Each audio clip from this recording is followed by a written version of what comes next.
The third topic we are going to discuss about states of matter is the particles and solids, liquids and gases. तो सबसे पहली चीज़ हमने देखनी है कि पार्टिकल्स अरेंज कैसे होते हैं। इस टॉपिक में बेसिकली हमने देखना ये है कि पार्टिकल्स की अरेंजमेंट सॉलिड्स में, लिक्विड्स में और गैसेस में किस तरह की होती है। अ, जैसे कि आपको पता है कि वाटर जो है उसको हम सॉलिडिफाई भी कर सकते हैं, उसको हम वैसे तो नॉर्मल कंडीशन में वो लिक्विड होता है, उसको हम गैसियस फॉर्म में भी कन्वर्ट कर सकते हैं।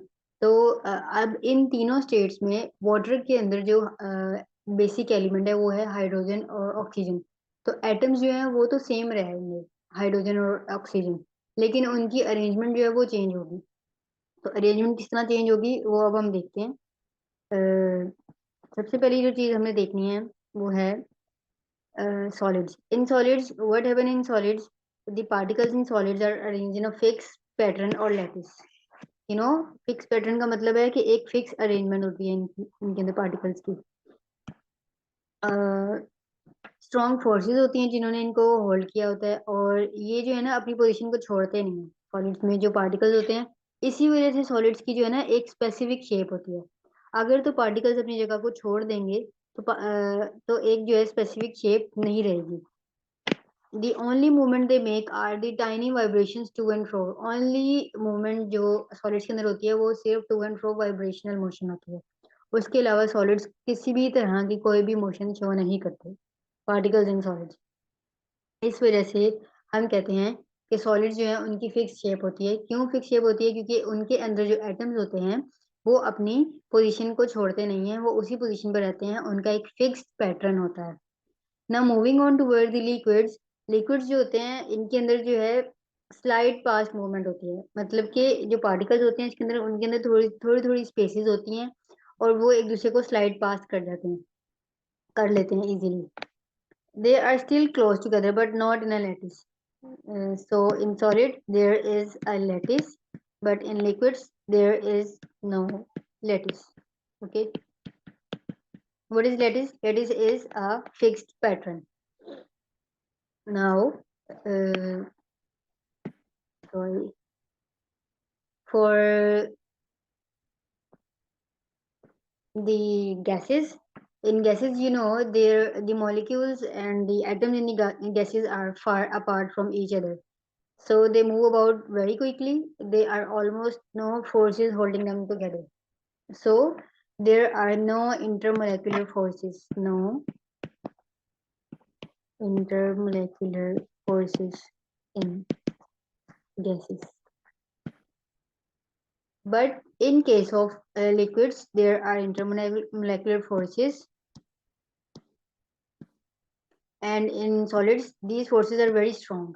Okay, so तीनों के अंदर बेसिक डिफरेंस ये है सॉलिड, लिक्विड और गैसेस में अरेंजमेंट का। वो ये है कि सॉलिड्स का एक फिक्स पैटर्न होता है, जबकि लिक्विड्स का फिक्स पैटर्न नहीं होता। उनमें वो क्लोज तो होते हैं एक दूसरे के, लेकिन बहुत ज्यादा क्लोज भी नहीं होते और बहुत ज्यादा दूर भी नहीं होते। और इनमें जो फोर्सेस होती हैं वो वीकर होती हैं as compare to solids. And in gases, the forces are negligible. No IMF in gases, no intermolecular forces in gases.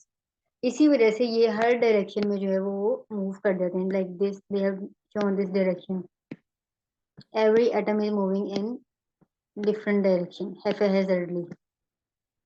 अब हमने ये देखना है कि हम ये स्टेट्स चेंज कैसे करते हैं। सबसे पहली चीज तो हमने देख लिया है कि सॉलिड के अंदर एटम्स की अरेंजमेंट कैसी होती है, लिक्विड्स के अंदर कैसी होती है, फिर हमने देखा है कि गैसेस के अंदर कैसी होती है।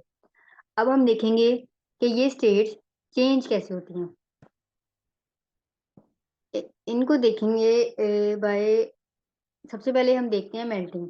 अब मेल्टिंग से आपके जहन में एक बात डायरेक्टली आती होगी कि जब भी हम किसी चीज को मेल्ट करते हैं तो उसके अंदर जो है एक्सपेंशन हो जाती है। When a solid is heated its particle get more energy and vibrate more. अभी देखें सॉलिड में हमने कहा था कि आईएमएफ जो है वो सबसे ज्यादा है, इंटरमोलेकुलर फोर्सेस जो हैं इनके अंदर सबसे ज्यादा है। लेकिन जैसे जैसे हम हीट कर रहे हैं तो हीट करने से क्या होगी, मोर वाइब्रेशन होगी इनके दरमियान, ठीक है। और मोर वाइब्रेशन की वजह से क्या होगा, जो एटम्स हैं वो थोड़े थोड़े डिस्टेंस पे चले जाएंगे एक दूसरे से, और जब वो डिस्टेंस पे जाएंगे तो और इनके दरमियान जो है ना फोर्सेस क्या हो जाएंगी, फिर वीक हो जाएंगी। पहले यहाँ पे स्ट्रॉन्ग इंटरमोलेक्युलर फोर्सेस हैं, अब यहाँ पे वीक फोर्सेस हो गई हैं। वीक फोर्सेस होने की वजह से ये लिक्विफाई हो गया। फिर जब हम इसको फर्दर हीट करेंगे तो क्या होगा कि हमारे पास फर्दर हीट करने से जो लिक्विड्स हैं, लिक्विड की फॉर्म में ये जो है ना हमारे पास सॉलिड आ जाएगा। वो किस तरह से आएगा कि जब इसका मेल्टिंग पॉइंट आ जाएगा ना सॉलिड का, जैसे वाटर का मेल्टिंग पॉइंट क्या है, आप लोगों को पता ही होगा कि वाटर का मेल्टिंग पॉइंट जो है वो 100 डिग्री जो है वो उसका बॉइलिंग पॉइंट है, और 0 डिग्री जो है उसका मेल्टिंग पॉइंट है। So at the melting point, the particles vibrate so much that they break away from their position. The solids turn into liquid. This happens here that particles जो है वो इतनी ज्यादा वाइब्रेशन करते हैं कि वो अपनी पोजीशन जो है वो छोड़ देते हैं। जैसे अभी तो यहाँ पे फिक्स लैटिस था ना, इस केस में फिक्स लैटिस था, यहाँ पे उन्होंने थोड़ी थोड़ी अपनी जगह छोड़ी है। बट इन दिस केस उन्होंने अपनी बहुत ज्यादा जगह छोड़ दिया और लिक्विड फॉर्म उन्होंने इख्तियार कर लिया। अब जब हम बात करेंगे बॉइलिंग की, तो बॉइलिंग में क्या है कि sorry, when a liquid is heated, अब लिक्विड हमारे पास बना है पहले हीट करने से, अब लिक्विड को हम मजीद हीट कर रहे हैं तो हमारे पास क्या होगा, इसके पार्टिकल जो हैं उनको बहुत ज्यादा एनर्जी मिलेगी। जब बहुत ज्यादा एनर्जी मिलेगी तो पार्टिकल जो है वो फास्टली मूव करेंगे। जब वो फास्टली मूव करेंगे तो क्या होगा हमारे पास, उनकी फास्ट मूवमेंट से ये एक दूसरे से दूर चले जाएंगे, और this make the liquid expand, और लिक्विड में एक्सपेंशन हो जाएगी। एक्सपेंशन का मतलब है कि उसके एटम्स जो है वो एक दूसरे से दूर हो जाएंगे।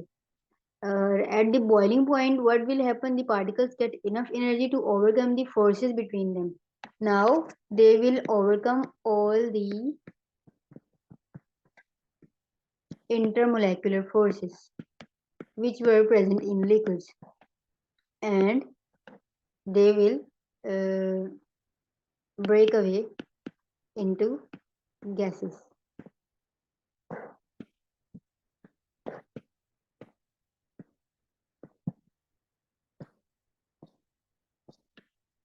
So, what will happen in boiling? When we will boil a liquid, it will the particles in it will move faster, and by this fast movement, these particles will overcome all the intermolecular forces and break away and form the gas particles.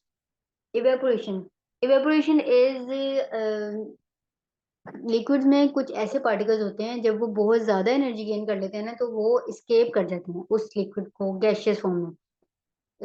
Even well below the boiling point, some have enough energy to escape and form a gas. This is called evaporation. It is why puddles of rain dry up in the sun. You know why puddles of rain dry in the sun? Because of evaporation. क्योंकि उसमें कुछ particles इस तरह के होते हैं जो बहुत ज्यादा एनर्जी गेन करते हैं, और बहुत ज्यादा एनर्जी गेन करके वो उस सिस्टम को escape कर जाते हैं। How much heat is needed? The amount of heat needed to melt or boil a substance is different for every substance. You know, it depends. The amount of heat needed is dependent on the composition of that substance. If a substance is ionic, like ferric chloride, then there is more heat required to break them. And if the substance is very weak, like its composition is very weak, its bonding is very weak, then very less amount of heat is required to break it. The amount of heat needed to melt or boil a substance is different for every substance. That's because the particle in each substance are different with different forces between them. यही मैं आपको कह रही हूँ कि हर particle जो है एक सब्सटेंस के अंदर, उसके अंदर डिफरेंट फोर्सेस पाई जाती हैं। रिवर्सिंग द चेंज, अगर हम इस चेंज को रिवर्स करें जो हमने ऊपर पढ़ा है कि हमने पहले क्या देखा, हमने पहले देखा है सॉलिड्स, उससे हमने लिक्विड बनाया, गैसेस। अब क्या करना है हमने, अब गैस से हमने लिक्विड में जाना है, लिक्विड से फिर सॉलिडिफाई करना है उसको। फर्स्टली आइस, हमने आइस थी हमारे पास, हमने उसको मेल्ट किया 0 डिग्री सेल्सियस पे। ठीक है, ये वाटर का मेल्टिंग पॉइंट है। तो वाटर बन गया हमारे पास। ठीक है, वाटर कैसे बना कि इसके अंदर जो पार्टिकल्स थे, सॉलिड वाटर के जो पार्टिकल्स थे, उन्होंने जो है इंटरमोलेकुलर फोर्सेस को, इंटरमोलेकुलर फोर्सेस वीक हुई उनके अंदर, और जो पार्टिकल्स हैं वो थोड़े डिस्टेंस अपार्ट हो गए, एक्सपैंड कर गए। और वाटर जो है, फिर जब हमने इसको हीट किया तो इसके अंदर जो है कुछ एटम्स ऐसे थे जो इवेपोरेट कर गए in the form of gases. और जब हमने 100 डिग्री तक टेम्परेचर दे दिया तो उस जो लिक्विड है वो गैसियस फॉर्म में कन्वर्ट हो गया। अब हमने क्या करना है, अब हमने इस स्टीम को कूल करना है। जब हम इसको ठंडा करेंगे, कंडेंस करेंगे, basically we will do condensation. In condensation we will reduce the temperature. In condensation, what will we do? We will reduce the temperature, and then these gaseous particles will convert into water. And after that, when we solidify it in at 0 degree Celsius in our refrigerators, then what will happen? This water will convert into ice. So this is the basic phenomena of reversing the change, reversing the state of solid to liquid and liquid to gas, and vice versa. And there is a small concept of kinetic particular theory. What is kinetic particular theory? Basically, kinetic means motion, the motion. So kinetic particular theory tells us about the arrangement of atoms in different forms of matter, like in solids, liquids, or gases, and how these forms are changing. And it has different characteristic in each state. और हर state में वो क्या कह रहे हैं कि different characteristics हैं। Like solid जो है वो फ्लो नहीं करते, जबकि लिक्विड जो है वो फ्लो करते हैं। और गैसेस जो हैं वो उनके अंदर इवेपोरेशन होती है।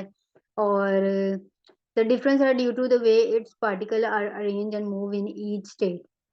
बेसिकली ये जो हमने आज डिस्कस किया है टॉपिक, ये काइनेटिक पार्टिकुलर थ्योरी को ही रिप्रेजेंट कर रहा है कि कैसे जो है सब्सटेंस, वो कैसे स्टेट चेंज करता है एक सब्सटेंस, और इसके अंदर डिफरेंट कैरेक्टरिस्टिक कौन कौन सी हैं, सॉलिड्स की कौन सी कैरेक्टरिस्टिक्स हैं। जैसे कि हमने पढ़ा है कि उसमें लैटिस होता है फिक्स्ड, और लिक्विड्स में फिक्स्ड लैटिस नहीं होता है। और जो गैसेस होती हैं उनमें भी नो इंटरमोलेकुलर फोर्सेज, उनमें इंटरमोलेकुलर फोर्सेज होते ही नहीं है। और डिफरेंस कहाँ पे आ जाते हैं? डिफरेंस आ जाता है उनकी अरेंजमेंट में, कि लिक्विड्स कैसे अरेंज हैं, सॉलिड्स कैसे अरेंज हैं, और गैसेस कैसे अरेंज हैं। So this was our topic of today's discussion. If you find any difficulty in it, you can text me, and you can tell me in the comment section. Jazakallah khair.